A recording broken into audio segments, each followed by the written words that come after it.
Hello friends, in this video we explain how to calculate arithmetic mean. এই ভিডিওটোৰ জৰিয়তে আমি কেনেকৈ গাণিতিক গড় বা গাণিতিক মাধ্য হিসাব কৰা হয় তাকে শিকিম। যিকোনো বিষয়ৰ তথ্য ৰাখি বা শ্ৰেণীৰ মানসমূহ একেলগে যোগ কৰি সেই যোগফলক মুঠ তথ্য ৰাশিৰ সংখ্যাৰে হৰণ কৰিলে পোৱা মানক গাণিতিক মাধ্য বা গড় বোলা হয়। Arithmetic mean is the sum total of values of observations divided by the number of observations. যদি x1, x2, x3 xn nটা সংখ্যা ৰাশি হয় তেন্তে গাণিতিক গড় বা x bar hall if x1, x2, x3 xn are n number of observation, then arithmetic mean x bar is equal to x1 plus x2 plus x3 plus xn divided by n. N is the number of observation and that is equal to summation x by n. Example, in case of একক শ্ৰেণী or উদাহৰণ or individual series 5, 4, 9, 12, 10 তথ্য ৰাশিৰ গাণিতিক মাধ্য the arithmetic mean of 5, 4, 9, 12, 10 is এই সংখ্যাকেইটা আমি যোগ কৰিলোঁ 5 plus 4 plus 9 plus 12 plus 10 কেইটা সংখ্যা আছে 1 2 3 4 5 5 we have 5 number of observation, so that's equal to summation of this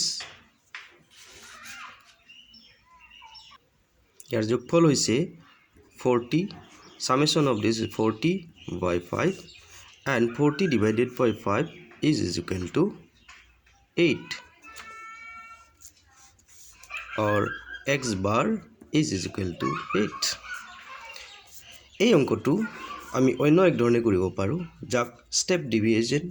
অৰ্থাৎ এজিউম মিড মেথড বুলি কোৱা হয় অৰ্থাৎ অনুমিত মাধ্য পদ্ধতি হিচাপে বুলি কোৱা হয়। আমাৰ সংখ্যাকেইটা আছিলে 5, 4, 9, 12, 10 আমি এতিয়া ইয়াক ডি লৈ কনভাৰ্ট কৰিম যেটো হৈছে x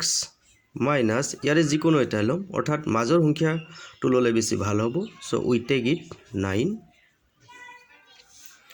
so x minus 9 that is 9 minus 9 0 4 minus 9 is minus 5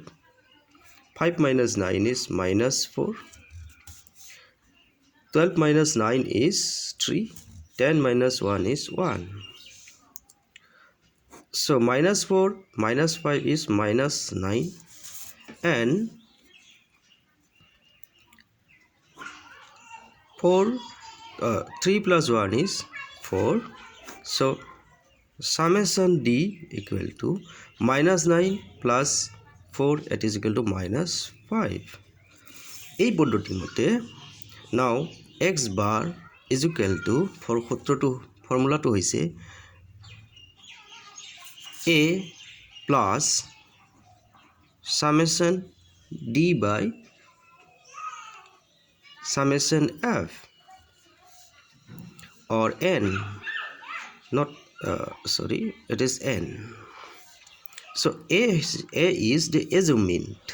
so here we take 9 that is why a will be equal to 9 so a will be equal to 9 plus summation d hall minus 5 আৰু তলত হৈছে সংখ্যা কেইটা আছে 1 2 3 4 5 so 5 so 9 minus 1 equal to 8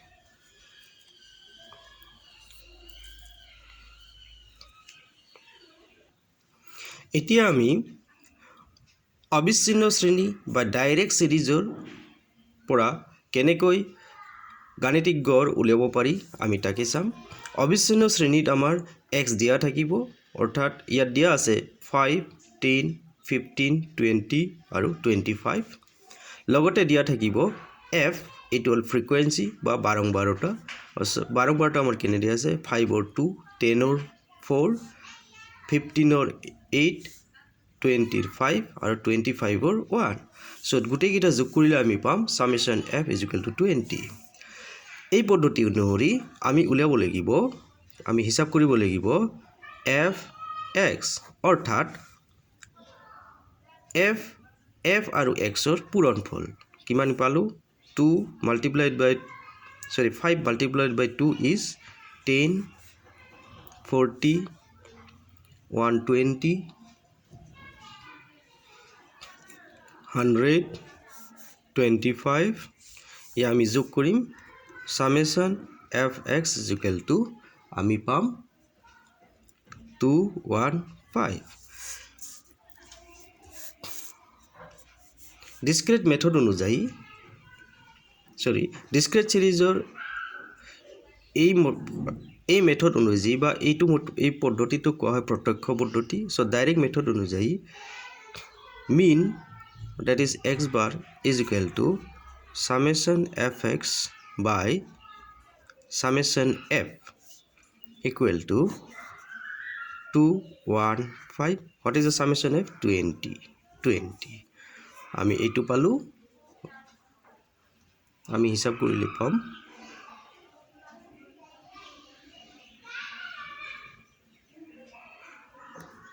14.75।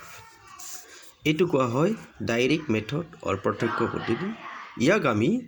অন্য এক ধৰণে কৰিব পাৰোঁ, যাক কোৱা হয় অনুমিত মধ্য পদ্ধতি বা উপবিশ্লেষণ পদ্ধতি, অৰ্থাৎ এজুমিন মেথড অৰ ষ্টেপ ডিভিজন মেথড। এই মেথডত আমি কি কৰিম, এই যেটো x আছে এই xটোক আমি সৰু কৰি লম, আৰু সৰু কৰাৰ কাৰণে আমাৰ ফৰ্মুলা এই ধৰণে আমি লৈ লম। ধৰা হোক d = x - 15 divided by 5, অৰ্থাৎ ইয়াৰে মাজৰ সংখ্যাটো আমি ইয়াতে লম, আৰু ইয়াৰ মাজৰ যেটো ডিফাৰেন্স, কমন ডিফাৰেন্স আমি 5, এই 5 দি আমি ইয়াক হৰণ কৰিম। এই 5 টো যিকোনো হ'ব পাৰে, যদি কমন ডিফাৰেন্স যিকোনো হ'ব পাৰে, ইয়াতে আমি 5 কাৰণে আমি 5 লৈছো। সো 15 পৰা 15 গেলে 15 - 15 = 0 divided by 5 is 0. So 10 - 15 is -5 divided by 5, that's -1. Similarly -2, ইয়াতে হ'ব 1, ইয়াতে হ'ব 2। এতিয়া আমি ইয়াতে উলিয়াব লাগিব f d, অৰ্থাৎ f আৰু d ৰ পূৰণফল। So 2 - 2 is -4, it is -4 equal to 0, it is 5 and it is 2. So sum of it -8, sum of it is 7. So summation fd is equal to হ'ব -1। এই মেথড অনুযায়ী আমাৰ এরিথমেটিক মিন বা গাণিতিক মাধ্য হ'ব x bar equal to a plus summation fd by summation f into c। c হল আমি যে ইয়াতে যে 5 ইয়াতে 5 এৰে আমি ডিভাইড কৰিছো। So c is equal to 5 here। a hall 15 plus summation fd hall -1 20 into 5। এইটো দিয়ে পূৰণ কাটিলে আমাৰ 4 থাকিব। So 15 - 1/4 is equal to 15 minus 0.25 equal to 14.75. So আমি দুই ধৰণে কৰিব পাৰোঁ ডাইৰেক্ট মেথড ওপৰৰ যিটো মেথড আছিলে এইটো ডাইৰেক্ট মেথড আৰু তলৰ মেথড যিটো আছিলে এইটো হ'ল উপবিচলন পদ্ধতি বা ইনডাইৰেক্ট মেথড বা ষ্টেপ ডিভিজন মেথড আমি যিটোৰেই নকৰোঁ কিয় দুইটাৰে আমি মান একেই পাম আমি ইয়াতে পাইছোঁ মিন ভ্যালু ইয়াতে গড় পাইছোঁ আমি গাণিতিক গড় পাইছোঁ 14.75 ঠিক সেইদৰে আমি ইয়াতো আমি গাণিতিক গড় পাইছোঁ 14.75 এতিয়া আহো অবিচ্ছিন্ন ৰাশি বা কন্টিনিউয়াস সিৰিজত আমাৰ দিয়া থাকে ক্লাস ইন্টাৰভেল বা শ্ৰেণী য'ত ইয়াত দিয়া আছে 0 to 10 10 to 20 20 to 30 30 to 40 40 to 50 সেইদৰে ফ্ৰিকুৱেন্সি দিয়া থাকিব f 2 4 8 5 1 ইয়াতে আমি সামেশন f বাহিৰ কৰিব লাগিব ইয়াত আমি যোগ কৰিলে আমি পাম 20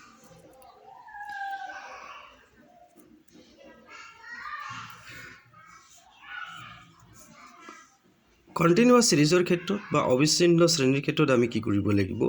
ইয়াতে মধ্যমা বা m বাহিৰ কৰিব লাগিব m হ'ল কি এই শ্ৰেণী পৰিবন্ধৰ বা এই শ্ৰেণীৰ দুইটাকে যোগফল কৰি সৰু আৰু ডাঙৰ দুইটাকে যোগ কৰি 2 এৰে ডিভাইড কৰিব লাগিব 0 to 10 is 10 divided by 2 is 5 ঠিক সেইদৰে ইয়াত 10 to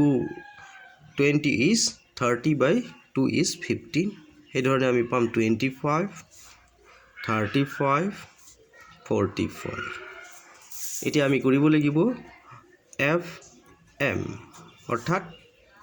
f আৰু m দুইটাকে আমি পূৰণ কৰিব লাগিব 10 60 200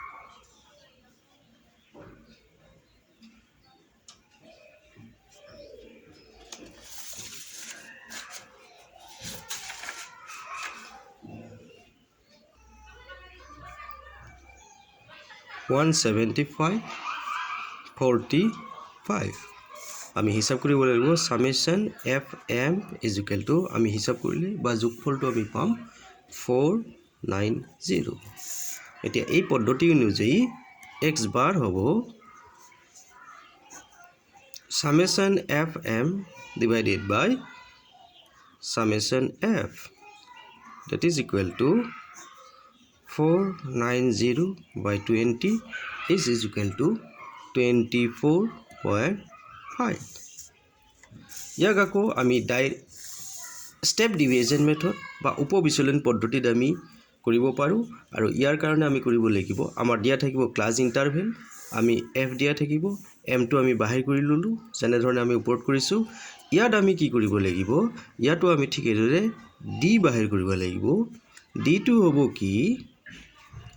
x minus ইয়াৰ মাজৰ আছে 25 আকৌ সোৱা ইয়াৰ মাজৰ ডিফাৰেন্স দেখা গল 10 10 এদি আমি হৰণ কৰিলে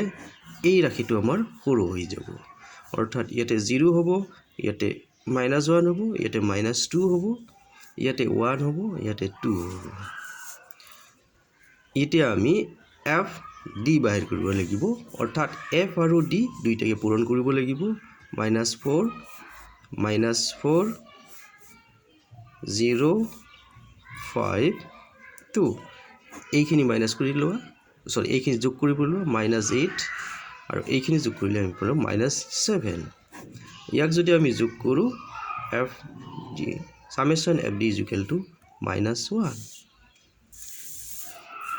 এতিয়া এই সূত্ৰ অনুযায়ী বা এই মেথড অনুযায়ী সূত্ৰ নহয় এই মেথড অনুযায়ী x bar is equal to a plus summation f d by summation f into c a whole আমি 25 লৈছিলো বা 25 লৈছিলো so 25 plus summation f d পাইছিলো -1 summation f whole 20 আৰু c লোৱা হৈছিলে এই ক্ষেত্ৰত 10 so we write it is a 10 so 25 minus 1/2 equal to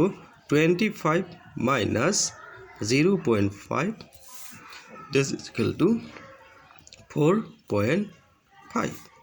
so এইদৰে আমি দুইটা মেথডতে কৰিব পাৰো যেটো জি বন যায় আমি হেতুতে কৰিব পাৰো গতিকে এইদৰে আমাৰ গাণিতিক গড় হিসাব কৰা হয়